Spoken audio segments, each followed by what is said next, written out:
சிரிப்பு ஒரு சந்தோஷமான நிகழ்வு. அந்த சிரிப்பே உங்களை ஸ்ட்ரெஸ் ஆக்கினா எஸ். தான்சானியா அப்படிங்கிற நாட்டுல தொடர்ந்து 18 மாதங்கள் 14 கிராம மக்கள் விடாம சிரிச்சுக்கிட்டே இருந்திருக்காங்க. குறிப்பா கிட்ஸ் அண்ட் டீனேஜர்ஸ். 1962ல தான்சானியால இருக்கிற ஒரு ஸ்கூல்ல ஒரு 4 பசங்க திடீர்னு சிரிக்க ஆரம்பிச்சாங்க. சரி, இவங்க சிரிப்பை நிப்பாட்டிட்டு அடுத்த வேலையை பார்ப்பாங்க அப்படின்னு பார்த்தா சிரிப்பை நிறுத்தவே இல்லை. சரி, பிராங்க் பண்றாங்க போல அப்படின்னு நினைச்சாங்க. பட் டீச்சர்ஸ் வந்தும் கூட அவங்க சிரிப்பை நிறுத்தல. டீச்சர்ஸ் வந்தும் சிரிப்பை நிறுத்தல அப்படின்னா இதுல ஏதோ வில்லங்கம் இருக்கு அப்படின்னு நினைச்சாங்க. டீச்சர்ஸ் அவங்கள பார்த்து சத்தம் போட்டாங்க. பட் ஸ்டில் அவங்க சிரிச்சுக்கிட்டே தான் இருக்காங்க. ஏன் இப்படி சிரிப்பை கண்ட்ரோல் பண்ணாம சிரிச்சுக்கிட்டே இருக்கீங்க அப்படின்னு கேட்டதுக்கு எங்களால சிரிப்பை கண்ட்ரோல் பண்ணவே முடியல அப்படின்னு சொன்னாங்க. அடுத்த சில மணி நேரத்துல அந்த கிளாஸ்ல இருக்கிற எல்லாருமே சிரிக்க ஆரம்பிச்சாங்க. இன்னும் கொஞ்ச நேரத்துல இந்த ஸ்கூல்ல இருக்கிற எல்லாருமே சிரிக்க ஆரம்பிச்சாங்க. டீச்சர்ஸுக்கு ஒண்ணுமே புரியல. பட் அவங்களுக்கு எதுவுமே அஃபெக்ட் ஆகல. கிட்ஸுக்கு மட்டும் தான் அஃபெக்ட் ஆயிருக்கு. அடுத்த நாள் அந்த பசங்க இருக்கிற கிராமம் முழுக்க ஒரே சிரிப்பு சத்தமா இருந்துச்சு. அங்கேயும் அப்படித்தான். எல்எஸ் பீப்புளுக்கு மட்டும் அஃபெக்ட் ஆகல, மத்த எல்லாருக்குமே அஃபெக்ட் ஆயிருக்கு. கொஞ்ச நேரம் சிரிப்பு நிக்குது, திரும்ப ஸ்டார்ட் ஆகுது. இந்த பையனுக்கு சிரிப்பு நிக்கிறப்ப அந்த பையன் சிரிச்சுக்கிட்டே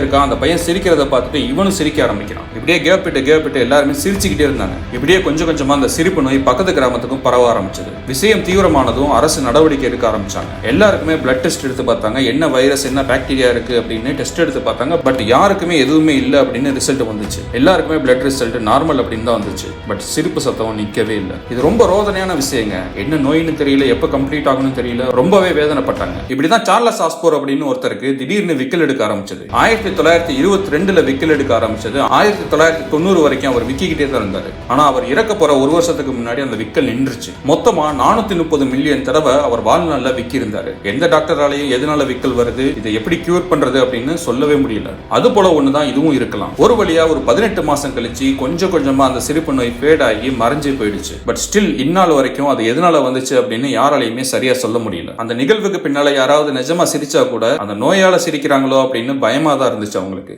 ஆனா ஒண்ணுங்க, அந்த பசங்க 18 மாசம் ஸ்கூலுக்கு லீவ் போட்டது உள்ளுக்குள்ள ஒரு சந்தோஷமா தான் இருந்திருக்கும். மொத்தத்துல 13 நாள் லீவு. இந்த மாசம் ரொம்ப நல்ல மாசம்.